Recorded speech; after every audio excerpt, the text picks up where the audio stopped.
ada yang mau gituan lah. Kalau ada yang mau gituan kan itu ada tempatnya sendiri. Bukan di sini. Bukan di sini.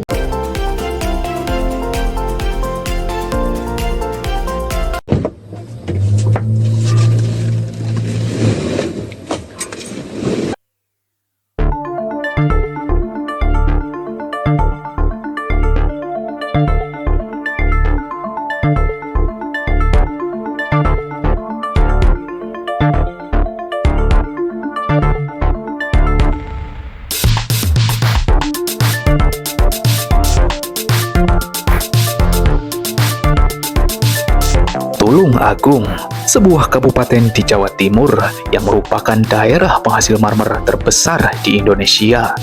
Wilayah ini terletak di sebelah selatan kota Kediri. Namun, ada julukan khas yang melekat erat pada kabupaten paling selatan di Provinsi Jawa Timur ini, yakni Kota Seribu Warung Kopi.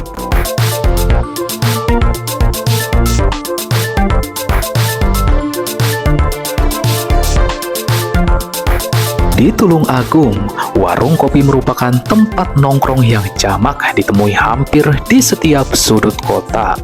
Banyak orang yang menghabiskan waktu sambil menikmati hangatnya minuman, atau sekedar mengobrol dan bercengkrama bersama teman-teman.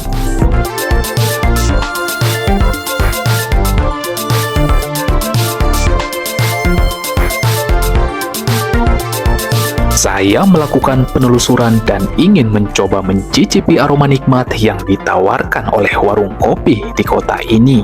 Tentu saja warung kopi yang saya tuju adalah warung kopi spesial yang menawarkan pelayanan tidak biasa.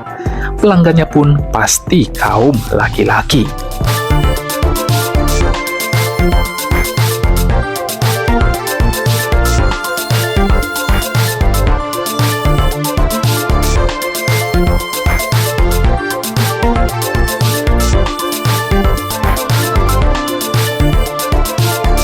Nah, teman-teman, malam ini saya berada di kota Tulung Agung, Jawa Timur.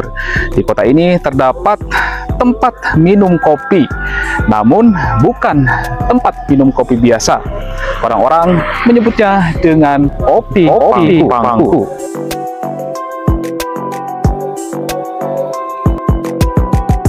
Berdasarkan informasi, di kota ini terdapat warung kopi yang menyediakan pelayanan plus-plus. Para pelanggan bukan hanya bisa menikmati aroma kopi yang terhidang di dalam sebuah gelas, namun juga bisa mencicipi aroma tubuh si pelayan dari jarak yang sangat dekat.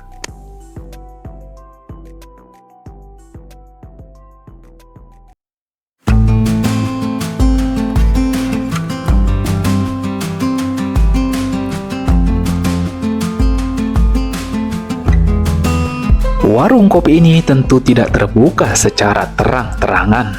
Tempatnya pun cukup tertutup dan jauh dari keramaian. Untuk mencapainya, kita harus masuk, melewati jalan kecil dan masuk ke gang-gang yang hanya bisa dilalui satu mobil.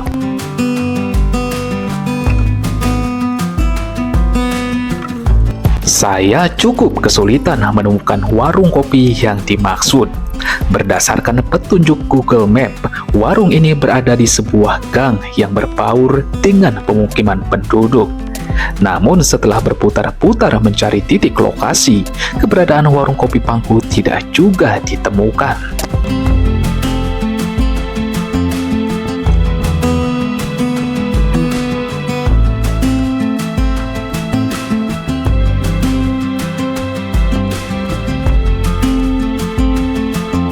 Saya akhirnya bertanya kepada salah satu warga, lalu ia menunjukkan sebuah tempat. Saya segera meluncur, dan apa yang dicari akhirnya ketemu juga.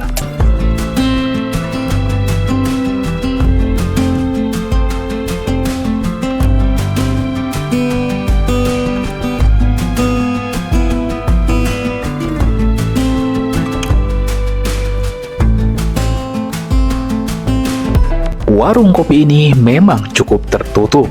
Dilihat sekilas dari luar, seolah tidak ada aktivitas apapun di dalamnya. Namun setelah disambangi, ada hal yang benar-benar membuat adrenalin jadi bergetar.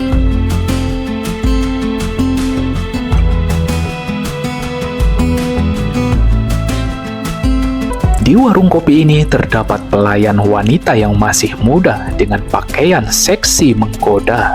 Siapapun pria yang mampir ke sini pasti betah berlama-lama. Apalagi bisa menikmati minuman sambil disuguhi pemandangan menggairahkan. Ya, memang itulah target utamanya. Mereka bukan hanya menjual minuman, namun juga menjual pesona para pelayannya.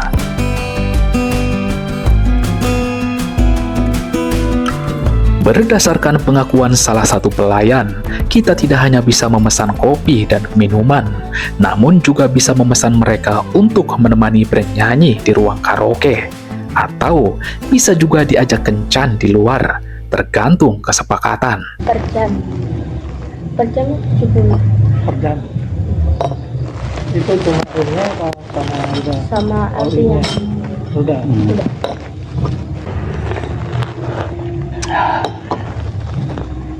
Enak Mbak, dingin-dingin, dingin-dingin, menyegarkan.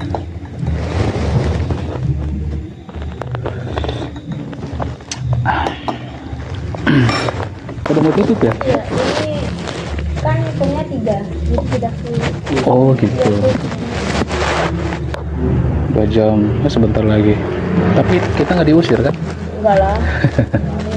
Sini bisa booking dulu atau gimana? Terserah. Aku bisa minta nomor teleponnya? Ya, boleh. Apa? 0857. Jadi cuma ngopi aja gitu di sini. Iya, nanti nyanyi. Ngopi nyanyi doang. Nggak boleh nyanyi yang lain gitu. Tergantung Tergantung gimana? orangnya, tergantung. Oh gitu. Kalau kita boleh. Kalau kita boleh. Kayak gitu. Kita nggak tergantung nggak gitu ya?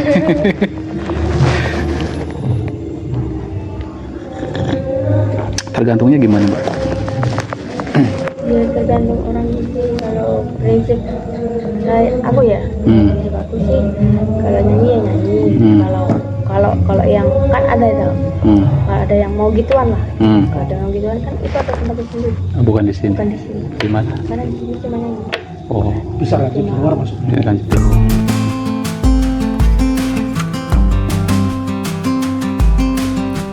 Adalah Lili. Itulah nama gadis yang menemani saya menikmati minuman.